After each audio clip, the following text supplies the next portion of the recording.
Alright guys, welcome back to the Taj Mahal. It's Thursday, April 6th, just after 5 o'clock. We've binned up a whole bin full of parts over the last 3 days. So there you can see the tag. So we've got April 2nd to 5th bags in there, and bags from number 1 to 49. So those of course will all correspond with the journal over there, so I should be able to find parts fairly easily when I'm looking to either restore them. At some point I'm going to have to go back in there and pull some parts out to do a little sandblasting and painting or restoration on the gauges, for example. So we'll know where to find those, and obviously we'll put them back after they're completed. So that'll make it easier when it comes to reassembling this car somewhere down the line.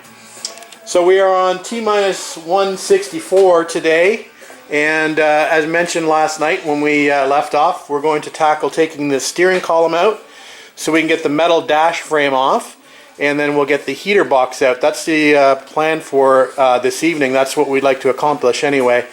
So we're going to take note of the clamping system on the column here. It's a little bit different than the TR6.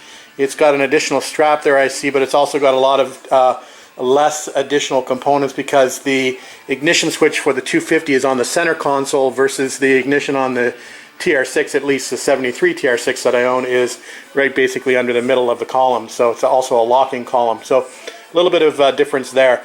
I should mention I did a little boo-boo in yesterday's video. I thought that one of these should be a light switch, but one is actually a wiper switch and one is actually a wash switch. The headlight control is actually in a stock over here, so made a little bit of a mistake there.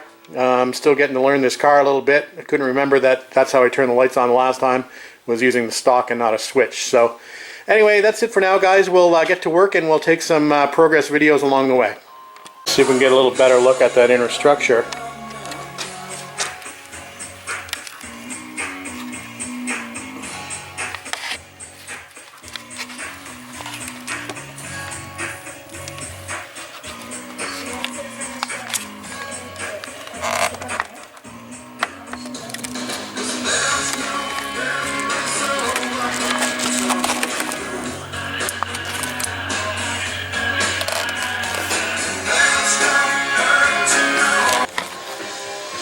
Alright guys, that metal dash should just be about ready to come out, we hope. So let's see if we can get her out. Got all the studs, all the nuts off the studs removed. Well, that was pretty easy. Made for TV.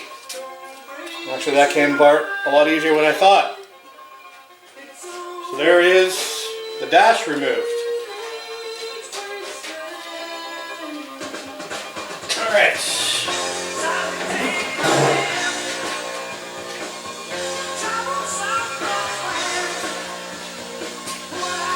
Well, that wasn't very exciting, was it? Thought we were in for some drama there, but I guess not. Alright guys, so next thing we're going to do is, like I mentioned, we're going to remove that heater box. We're going to remove those heater hoses. So I haven't drained the coolant from the rad. I'm actually not sure how much coolant is actually in the rad. Anyway, we'll have a bucket ready, and we'll get probably a little bit of coolant out of there, and we'll catch that and discard of it safely. So that's what we're up to. Alright guys, quick update for you. You can see that the heater is now out, and I've managed to get the wiring harness over onto the driver's side of the car. So I've just got to unglue that kick panel over there and pull out the wires from behind there that lead up into the engine bay. And I've got a rear harness that actually runs along the side of the body and down the floor and up to there as well, that connects to probably a multi-pin plug. I think if I recall correctly on my TR6 there's a sort of a plug into the main harness up there somewhere. I also need to disconnect the dip switch wiring, and that's pretty much about it for the wiring inside the car.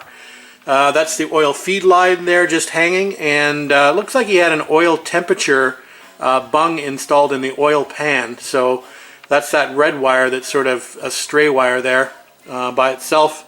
And this little wire here hanging is the vent flap opening mechanism. So we'll remove that shortly.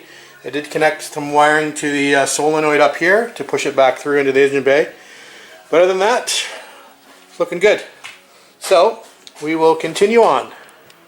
And while we're here, I just wanted to give you a better look at those windscreen clamps. So that's what we're attempting to get out at some point in time.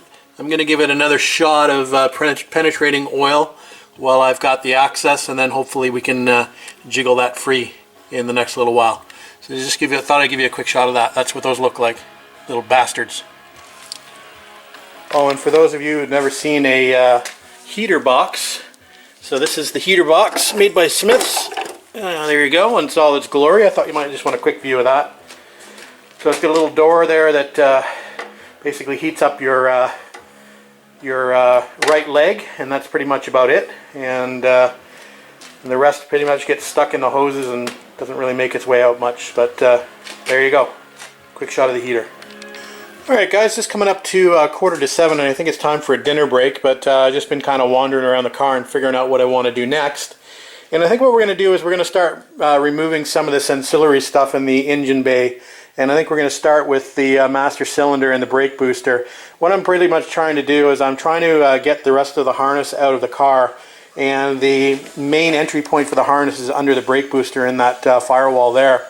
So I basically need to move everything out and from underneath this brake booster. So I think what we'll do is, like I said, we'll start moving some of these components out that I need to move anyway. So brake booster, master cylinder, probably the pedal box from inside the car will go as well. And then we'll start taking off things like the coil and the alternator and that kind of stuff. So that's what the plan is anyway. So like I said, we'll have some dinner, we'll get out here, and then we'll start tearing some more stuff apart. Alright guys, sorry for the lack of update videos tonight, but it's been a little bit challenging. A lot of under bulkhead work and some really tight quarters to work in. So as you can see, we've got the pedal box out. Obviously I showed you that we had the heater box out already, so I've sort of proceeded to take a few things out of the engine bay.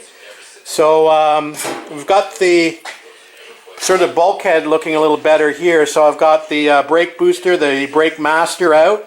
I've also, as mentioned, I got the pedal box out. We have the clutch master out as well. So that sort of cleared up some free space there as well. I did take a break and take the grill out. So we've got the grill and the front marker lights out. I've just got the grill over here. I had a spare grill that I pulled out just so I just wanted to check the mounting locations because I was having trouble getting the stock, or the one that was in the car, out, and I didn't want to break it because those grills are quite rare and hard to find and expensive. So anyway, managed to break a bolt off of this guy, off the hood hinge. Managed to get the other side off okay, so we'll have to do a little work to get that hinge off. But other than that, it's coming together. It's looking better. So we've like cleared a space here to be able to get the probably work on getting the wiper motor out tomorrow, and then we'll start working on getting all of this nasty wiring cleared up here, and we'll push that back into the cockpit and pull all those wires through. So that's the idea for tomorrow session, but I think we did okay for tonight. Again, sorry for the lack of updates along the way, but it just got sort of tucked into it, and hard to get back, in and out, in and out, in and out. So that's it for tonight, guys. We'll get back out here tomorrow, and we'll proceed onwards. All right, guys, the final traditional update of the night. So here's our completed list for the evening, and all of our bags. So there you go. There completes T-minus 164.